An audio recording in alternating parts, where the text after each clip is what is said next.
For those of you who may be watching this as a recording, CME is not available on recording. I'm sorry. Today, our panelists are three incredible endocrinologists from the University of Chicago, Dr. Lou Phillipson, Dr. Rochelle Naylor, and Dr. Siri Greeley. A quick disclaimer before we jump into our two cases today that folks should know, but we avoid sharing any PHI or PII during these presentations as they are being recorded, and we like to publish those recordings so other providers who may not have been available can make use of them. With that, I will hand the show over to Ava Jared, who is our coordinator on the Monogenic Diabetes Registry, and she will present our first case.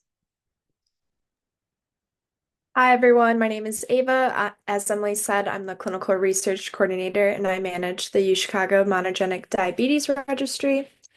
For our first case, it's an INS variant. They are currently 6 years old. He was diagnosed with diabetes when he was 4 years old. He had genetic testing completed when he was 5. It was an INS variant, heterozygous and pathogenic. His BMI at diagnosis was 14.72 and was in the 19th percentile. His A1C was 14.8% at diagnosis, and his glucose was 345.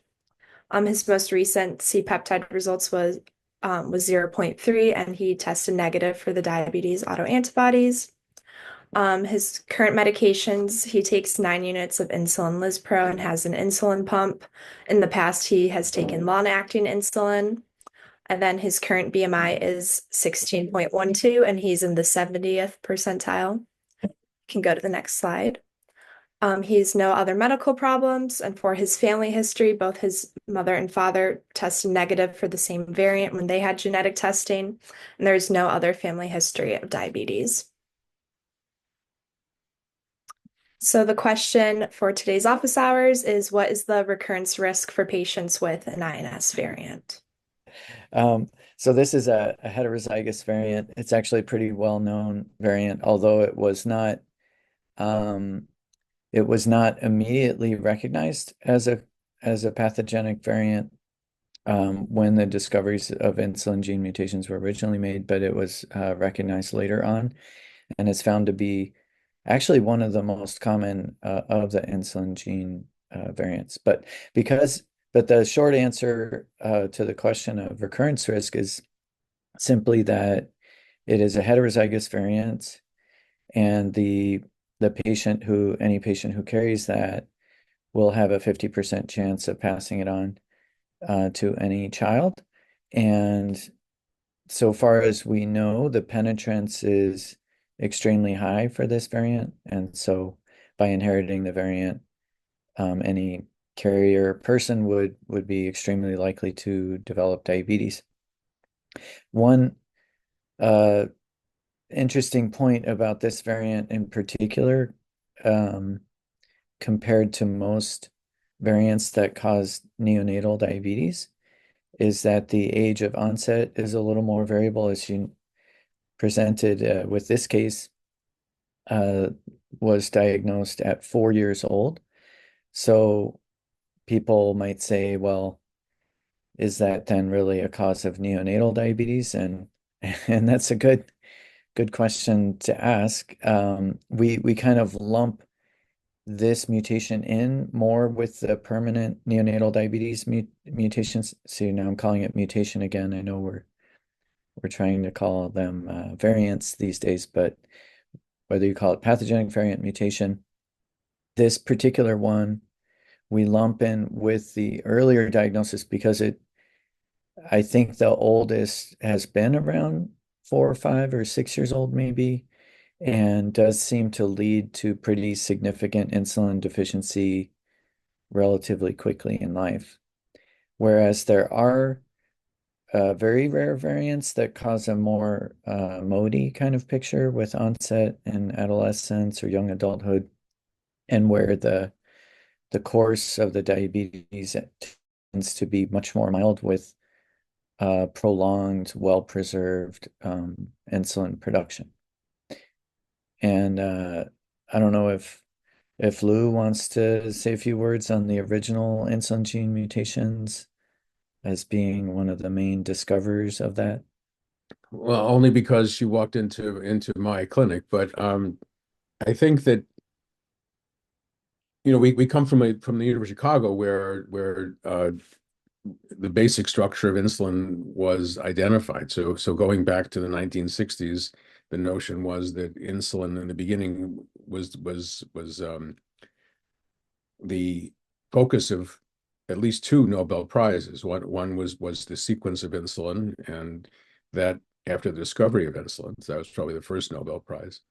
And then the notion that insulin was two chains, so a B chain and an A chain, connected eventually, as Dr. Steiner showed in the 1960s, by the C peptide, which was cut out. Now, this, just to say a few words, so this is a very interesting mutation, as Siri said. It's an intronic mutation, so it's not a coding mutation, and that causes a difference in splicing in how the gene is created, I think. So, Siri, you might want to say a few words about that one after I say a few more words. So that in some insulin mutations, including the first one that we saw, which was in the B8,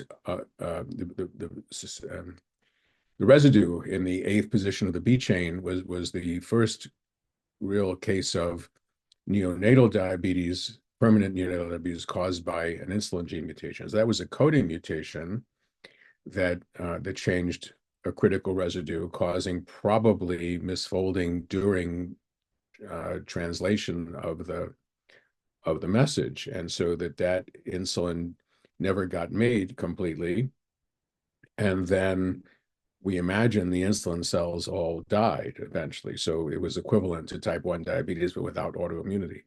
Since then, Michael Weiss has published many papers, including one about to come out, describing how various variants in the insulin gene can be utilized to understand folding of proinsulin, and that B8 turned out to be a key residue in how insulin folds up and how its mutation in various other places will disturb that, and in some cases leading to death. Now, this one doesn't immediately. So I think, as Siri mentioned, it's been seen now numerous times. So the first time I think we saw it, we were pretty skeptical, but then it became more obvious, and then we had a few more cases in our own registry. I'm pretty sure, Siri, this was first seen by the UK group. Well, interestingly, we actually Oh, it was have ours. Oh, I was going to say, right. Right. I was going to say, I have to cut in because this was, I Yeah, must okay, say, go ahead. I think So I was please, yeah, maybe Chris, I was still a fellow or very early on, and we had a family with a different non-pathogenic variant in a gene. And at the time we weren't sure of its pathogenicity. And they had actually overlooked essentially this variant initially because, as mentioned, it is in an intronic region, and then as it turns out, we sort of, I guess, co-discovered it with our UK colleagues. And then what they have found, and what we've seen to some extent, is that it turns out to be one of the more common variants. But an interesting factoid is I'm not sure either of our groups have actually published our series of cases yet. And we actually have a student on with us right now who that might be a project that we'll talk about. We're going to meet later today, in fact. But one of the key things to note actually relates to what the story that Rochelle just told, is that because it is intronic, it's one of the variants that we know has been missed in commercial labs as well. Because with typical gene sequencing, there's a great focus on the coding region, obviously, and depending on the stringency of how you design your sequencing setup, you might only go like 25 spots beyond the coding sequence. Whereas if you go 50 beyond, you might catch this one. This is the -31. And so that's one of the things we've tried to emphasize when we communicate with commercial labs, and then we've also mentioned to people when they've done commercial testing and haven't found a cause, this would be one of the types of variants we would look for that might possibly have been missed. And what else was I going to say? We have done some in vitro studies. I think Soo Young has been working on it for several years, and I believe it creates a new protein essentially that is not very functional and gets stuck in certain subcellular compartments, but it seems to be a little less quote unquote toxic to the beta cells as the other variants that tend to cause more obvious disease at even earlier ages, usually in infancy.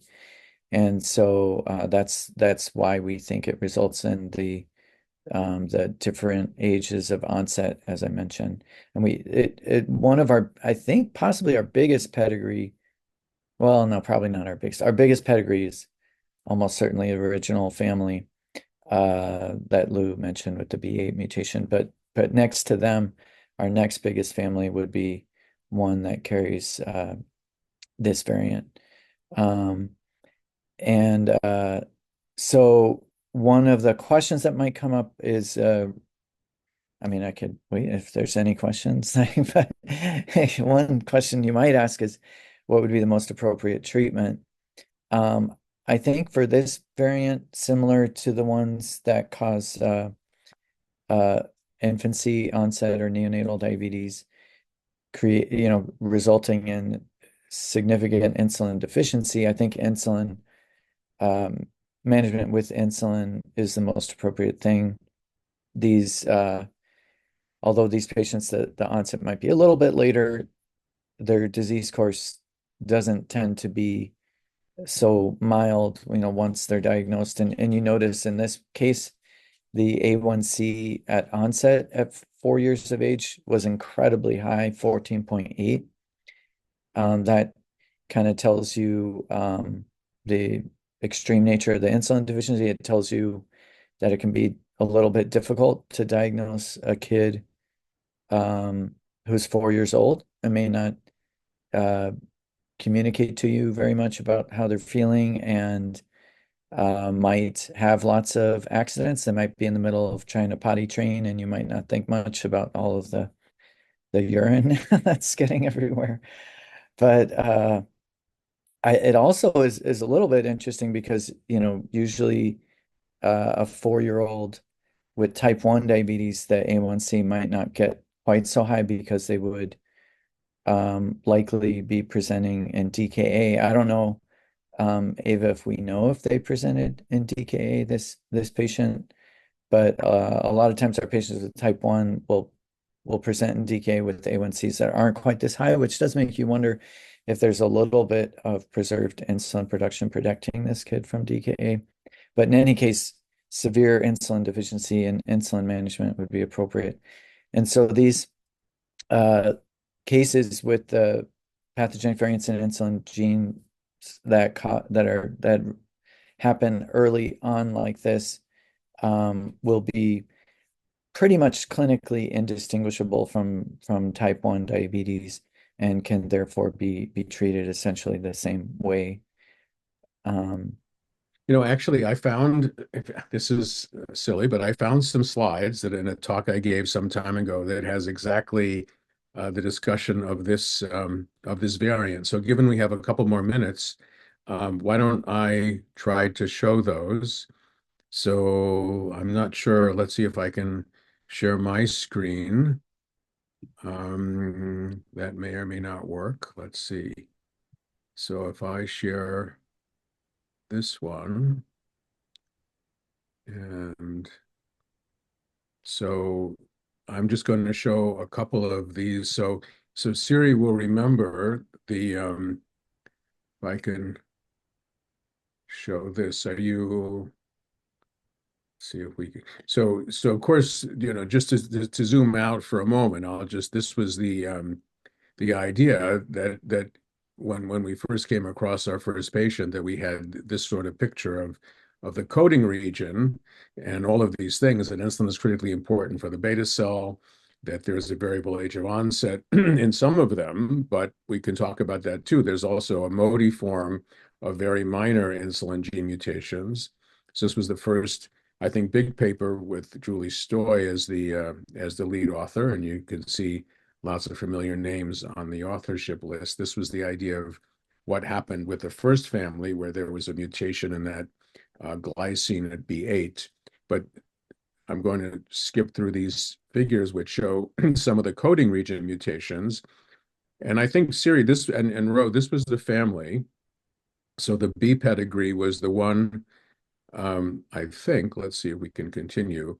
So this was from one of our early collaborators, Mike Swinyard, um, in, I believe, outside of Salt Lake City. And this is what he wrote to us about this patient. Development was reasonably normal. You can see there, she was diagnosed at 2 months, and her family history was pretty remarkable with all those other relatives. And uh, this was then the paper that came out around the same time. So this was and you can see Oscar Rubio Cabezas was one of the people who had been in the Hattersley group to look at this ectopic splice site. And then we said, aha, this is that one, right, Siri? I mean, I'm right so far? Yep. Good. So then we found the exact same mutation as Ro so importantly just pointed out. And this was the pedigree there. And you can see 6 months, 12 months, but then 3 years in the first generation. So a reasonable degree of heterogeneity. And then this was the early work that Soo-Young Park did, looking at how the splice variant was created. And Siri, again, exactly right. So instead of having the B chain and the C peptide and the A chain, there was this presumably X-like protein, which was created by this altered reading frame. So there was a little bit more there, and the idea was that it probably is retained in the ER, not secreted. Interestingly, we just heard a lecture this week about alternate forms of insulin that may be immunogenic, but they probably would have to be secreted to create type 1 diabetes, and we didn't think this one was secreted. So I'm going to stop sharing because then it goes into other variants that we don't need to talk about.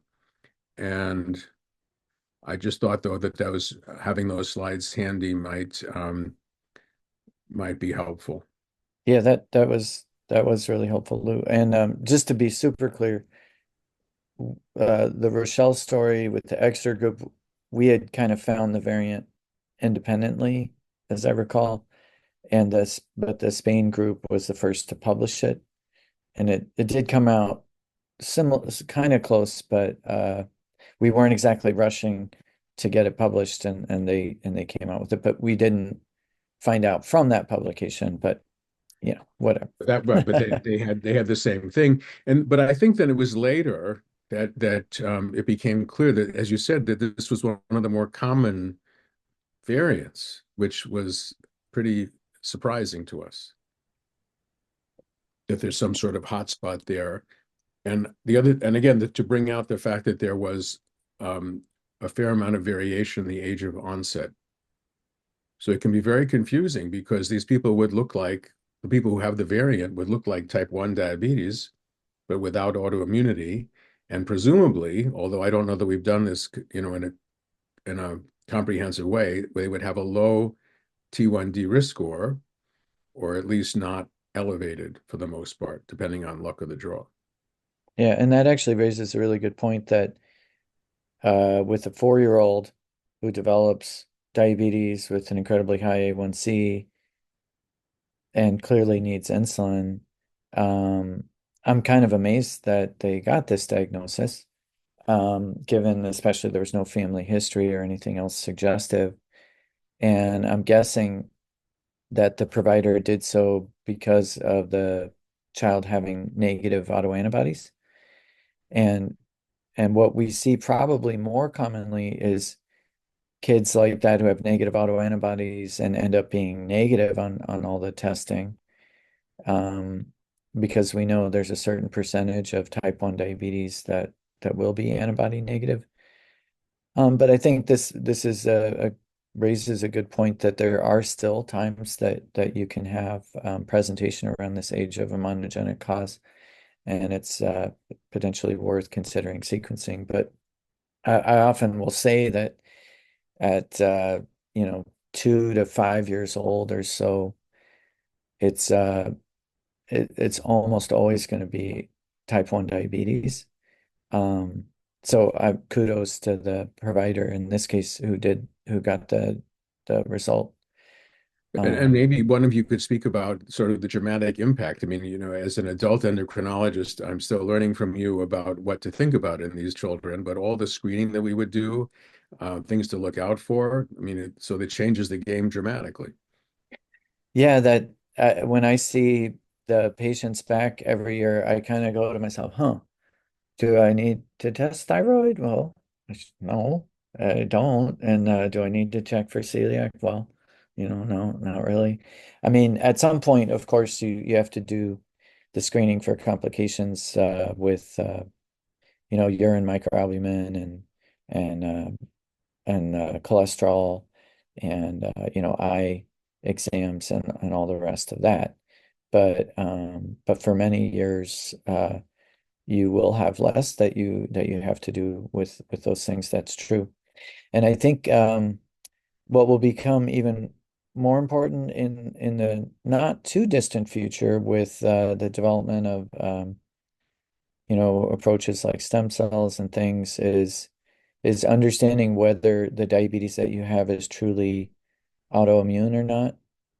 Um, we think is really going to make a difference. I mean, because so for example, in regards to FDA treatments that are currently available, this patient would not be a good candidate for Tzield, uh, which is for people with autoimmune diabetes. Of course, this child also has negative antibodies, so that's good that they wouldn't be appropriate for the FDA labeled indication anyway.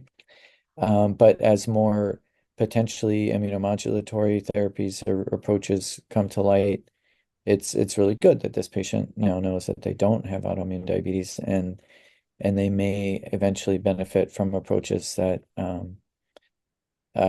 that provide insulin or insulin producing cells without the issues related to autoimmunity. Yeah, no, I mean that's exactly, I think, an important consideration as companies like Vertex and some other companies are thinking about modifications, or maybe there's still an effort to think about turning liver cells into insulin secreting cells. This would be the person to try it in, or these kinds of people, because you don't have the problem of continued or reactivating autoimmunity. So I think the importance of making a diagnosis, which I've been known to emphasize, is really critical here. So and Ro, I don't know if there's maybe a word or two about cost effectiveness, which might be interesting. Well, so it will tie in because what I was gonna, I was just gonna go back and say one thing about, again, I think in pediatric patients, um, you need antibodies just about always. Maybe there are some times in a case where they are in the right age group and their phenotype really, really, really looks like type 2, you might consider holding on but watching carefully. But otherwise, in pediatric patients, you really need to try to distinguish whether or not you are dealing with type 1 diabetes, type 1A diabetes.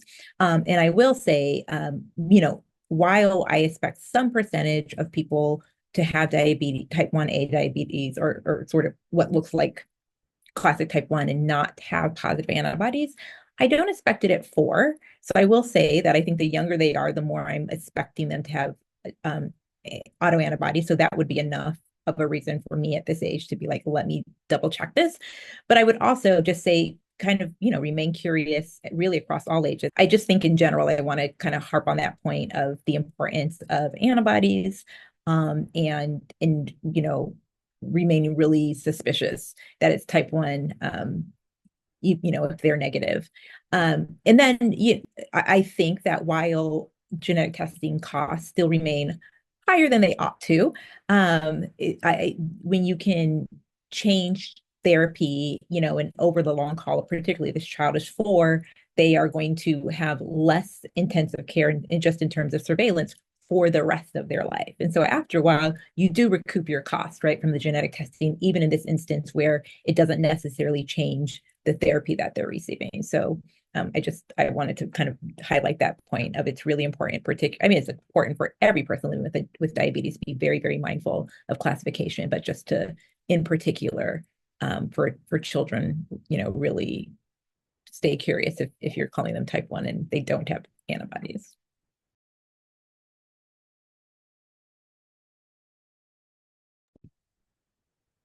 Yeah, that was a great discussion and a great case, Ava. I think we can move on to the next one. Okay, our second case is a GCK variant. She's currently 28 years old and she was diagnosed with diabetes at 7 years old. She had genetic testing completed when she was 18, and it was found that she had a GCK heterozygous pathogenic variant. Her diagnosis glucose levels were 150 and she had a 6.3% A1C. Her diagnosis BMI was 14.1, which is the 15th percentile.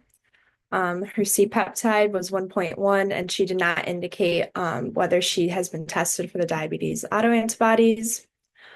She isn't currently taking any medications. In the past, she took 10 units of insulin glargine for about a year when she was 7 or 8 years old, and she started insulin again in high school and took 18 units. Her current BMI is 22.8. Go to the next slide. Thank you.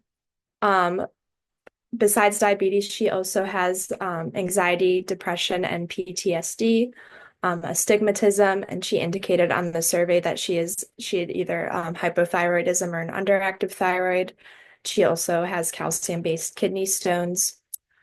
For her family history, her mother and father do not have diabetes. Her maternal great-grandfather was diagnosed with diabetes at age 50.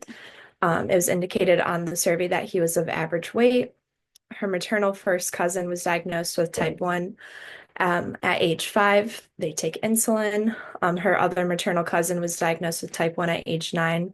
They also take insulin. And no other family members have had genetic testing completed that she knows of. You can go to the next slide. And then the question for this case is, what are treatment options for patients with a GCK variant? I mean, Rose, since you may have to leave early, do you want to take the first crack at? And I have some slides too, but we can start with just the discussion. Yeah. So,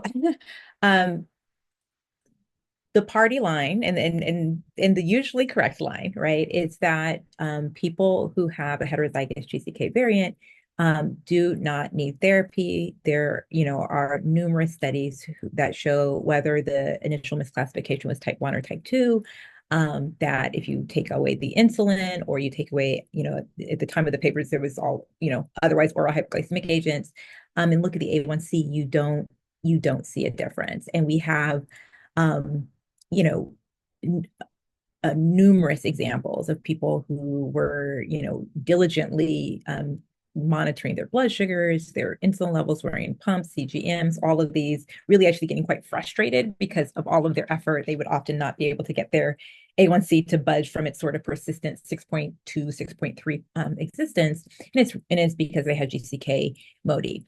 What I will say is there's two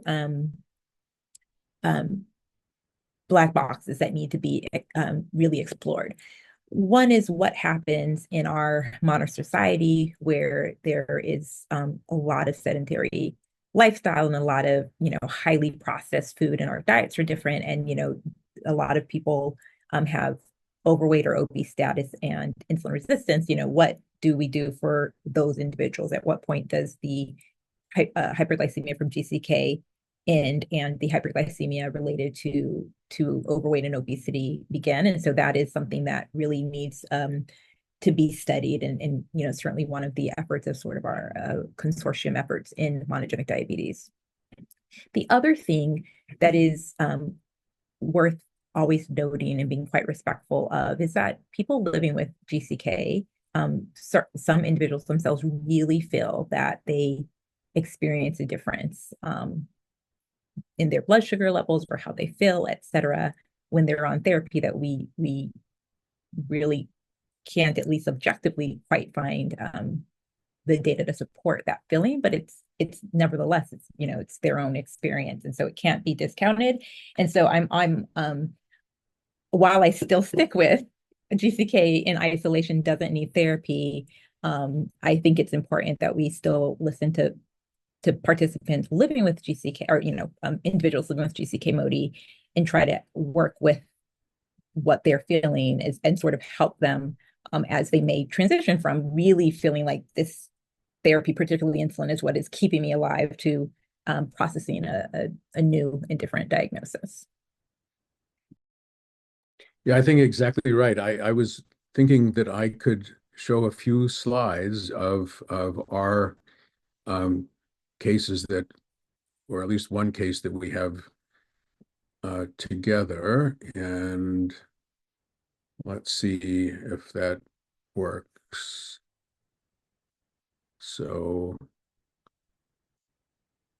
no, I don't see where I can swap. Let's see, but this is good enough. We don't have to necessarily do that. I mean, so this was a similar early case of GCK, and that we had, and the idea was that these two people and their three, a father and two other ancestors, had the same, an uncle and an aunt had the similar pattern. And in this case, the A1C was not higher than 6.2. So I'll have to think about, we'll think more about what Rose said, because people sometimes have much higher A1Cs, at least into the 7s, and we'll see excursions into the 200s and could feel possibly symptomatic with what they're experiencing. So these were the details, and they all had the same mutation in GCK. And just to back out a little bit, and I'm not sure.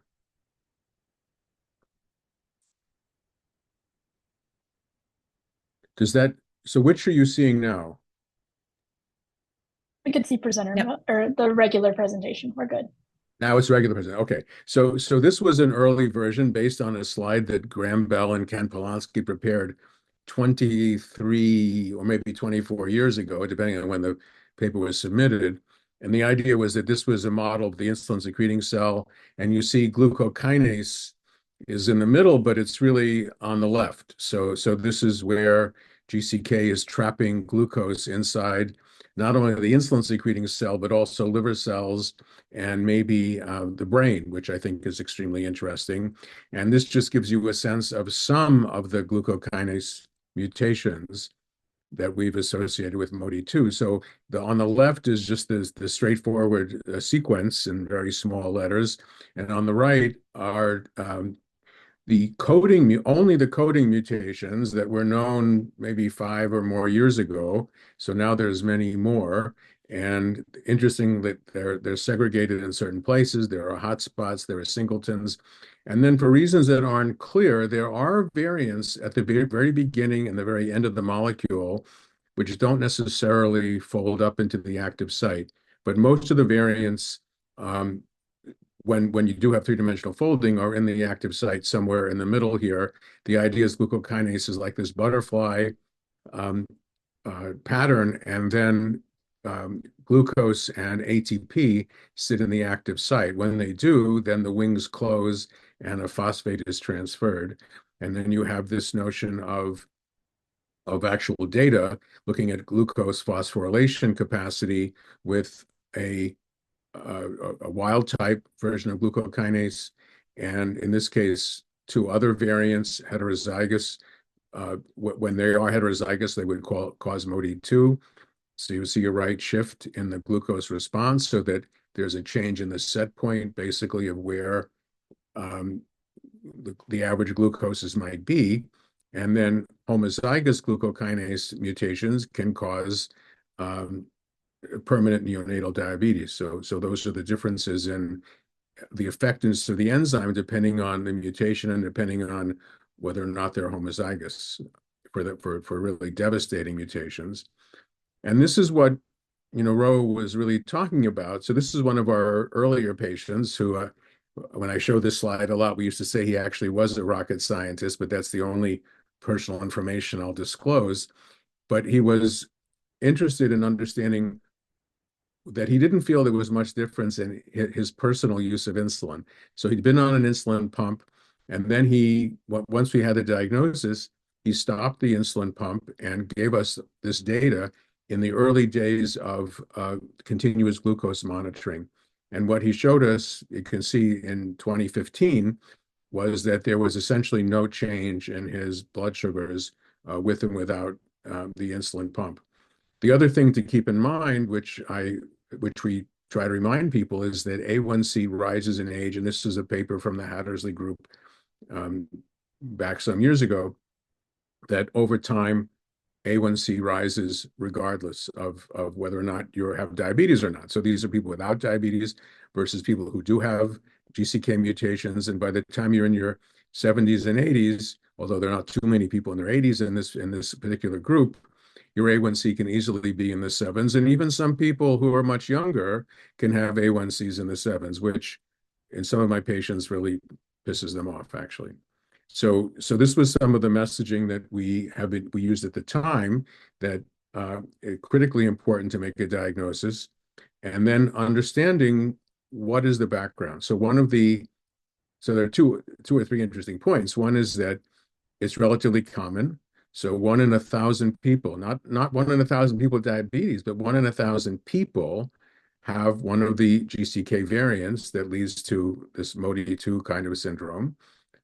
And we think maybe 300,000 people in the United States, of which maybe 5–10% are diagnosed, that's very important. And then recently, we've also shown that sleep is very normal in people with GCK. So Dr. Rosamino, who is one of our fellows, who's now in San Antonio, looked at people with HNF1 alpha and 4 alpha mutations, compared them to people with GCK variants, and the GCK folks have slower resting heart rates and sleep that is not associated with type 1 or type 2 diabetes, where there are plenty of sleep disturbances, but also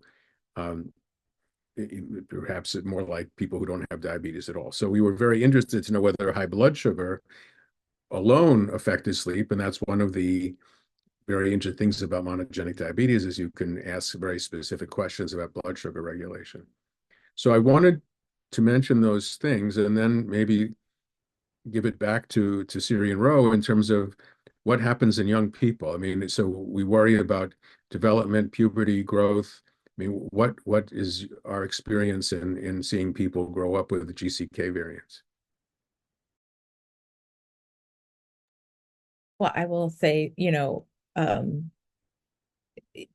part of the great thing about youth is that, if you are going to usually start to run into issues, a lot of times we hand it over to adults. We're like, oh, sorry, this is now you have to deal with the complications. But no, so my experience in caring for children and adolescents with GCK MODYs, I really do feel very comfortable being like go and be well. And for a while, initially, earlier, I was treating myself, and I would tell them that I'm like, I'm treating myself by having you come back and get an A1C annually.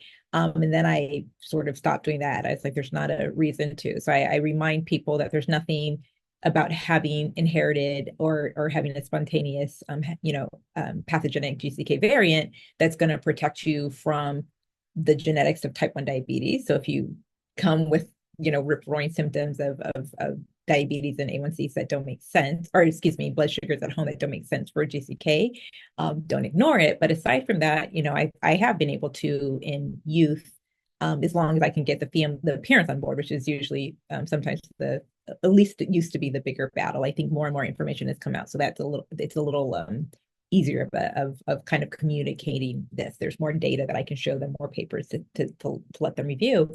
But I really haven't had to do anything. I think it's really when I'm wearing my research hat and talking to older individuals who are watching that A1C change that we all experience, but really having that happen in the background of an A1C that's already above our cutoffs of normal. Those are the individuals who are more often worried about, are they going to at some point have some complications, something that's awry because of their A1C. and the data in aggregate all would really, supports that the answer is no. But when you have a single individual in front of you, you really do have to try to parse through all of their risk factors and just make space for having to live with that sort of abnormal value that you're otherwise seeing lots and lots of messages about treatment. It looks like we have a question from Annette asking if people with the GCK variant have a higher risk of developing type 2 diabetes once they acquire obesity.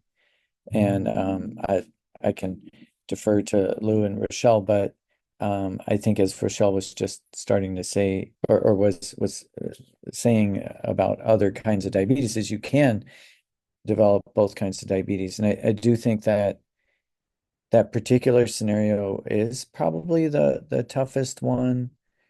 And I don't know that we have all the best answers of when do you consider treatment, et cetera. So would Lou or Ro want to say something Yeah, I think about it's a that? very good question. I mean, I think in principle, adding obesity to GCK just based on what we know ought to make it very difficult because the GCK variant makes people much more resistant to insulin since there's a balanced variation in both the insulin secreting cells and the liver. So pregnancy, for example, which I don't think we really touched on yet, is one of the more difficult situations. So one of our other colleagues, Laura Dickens, has become quite an expert in helping pregnant ladies manage with GCK variants. What happens to the baby? Is the baby small? Is there large? Do you need to be treated at all?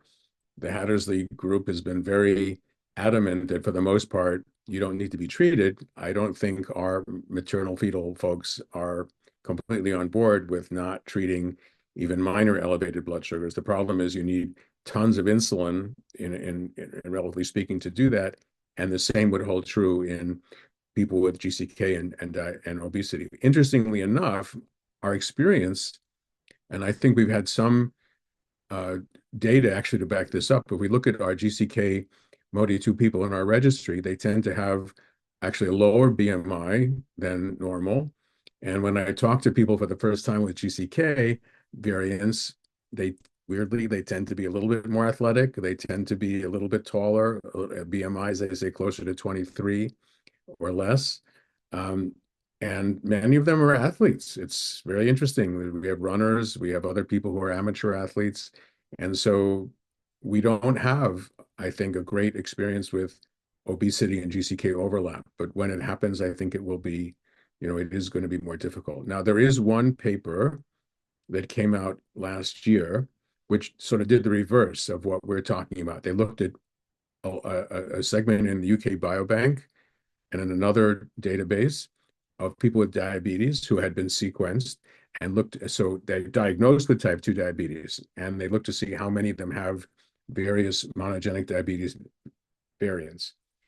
And the answer was there were some. Now, the question is, are they being overcalled? So do they have A1Cs that are 7, 8, 9, and therefore got branded as type 2 diabetes, even though they have a variant? So there's a nomenclature problem and a diagnosis problem in understanding which way things go.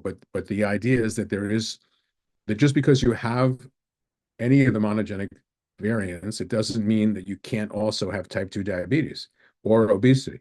So those sorts of things can happen, and we need to have a better sense of how to do that, especially if we have a better understanding of incomplete penetrance and what that might mean with certain variants.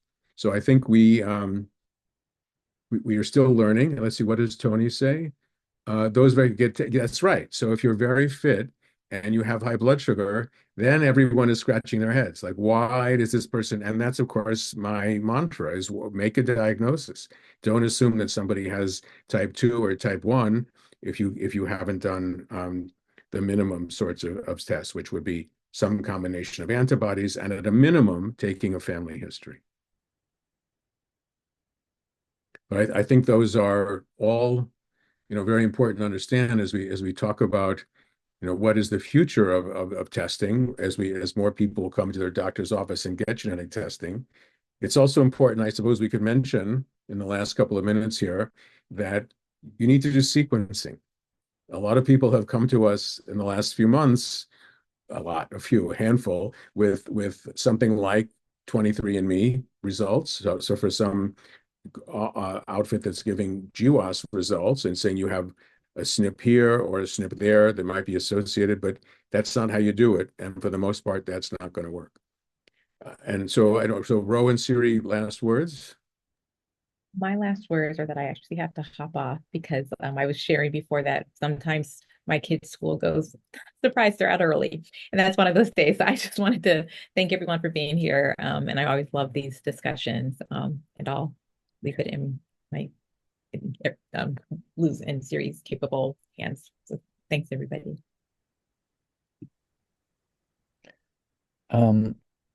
Yeah, Tony just mentioned about companies giving incorrect results, which yeah, but I think these two cases raise I thought it was interesting that Ava picked like the ones diagnosed at 4 and 7, where that age range is not where we typically think about monogenic diabetes occurring, and yet it can still. So it's important to always think about it with all of our cases. It looks like Tony has their Yeah, hand Tony, raised. why don't you go ahead? Yeah, I wanted to elaborate on what I put in the chat. So Lou, you had said like make sure they've had sequencing, but not like 23andMe and just SNPs. But there also are direct to consumer sequencing companies, and Lisa and I recently were discussing. She's had a few people inquire. There's a variant in a very technically difficult region that I think is subject to false positives. So she said multiple people are coming, people with positive antibodies, and saying, "Well, look, I have this variant, and it's a frame shift or something." And they said, "But this must be real because I had 30x coverage." They even know the terminology, 30x coverage, next generation sequencing, and so I looked at it and looked at the region, and that was my conclusion that I think it's likely some kind of artifact. But and I said, it's just you just have to tell them that 30x coverage genome sequencing is a tool, and it also is not a perfect tool. But also you wouldn't if you're going to have an EKG, you need to have a cardiologist read it. So if you're going to have sequencing, you need the tools, but you also need the people with the education to interpret it. So. Well, that's right. And I think the more Tony trains experts around the country, the more I think people will have resources to do this. I mean, so just because you find a variant doesn't mean that it's pathologic or the other way around. And sometimes what you find isn't real. So it does require still some careful thought and going to one of the centers around the country that through the monogenic expert panel or some of the other groups that are doing that. So I think there's so much more we could say. I mean, I think there's a lot about all of these things that are fine points maybe, but with someone who has GCK, we always learn a lot more. I think at this point, Ava can tell us we have close to 600 people in our registry with GCK variants. Is that, Ava, was that close? 550 maybe? I think around 580 right now. So, one center, although I think we've been probably doing it longer than a lot of other places, thanks to Siri and Ro. But that's a fair number of folks. And I think we can continue to, be reasonably confident that complications are not seen with any frequency. And we're trying to get to the point of being more adamant or more dogmatic about what follow-up should be. So the Exeter group has, a strong set of recommendations. I think we like to work with people, but some of my colleagues in adult endocrinology are adamant if A1C is 7, by God, you should treat.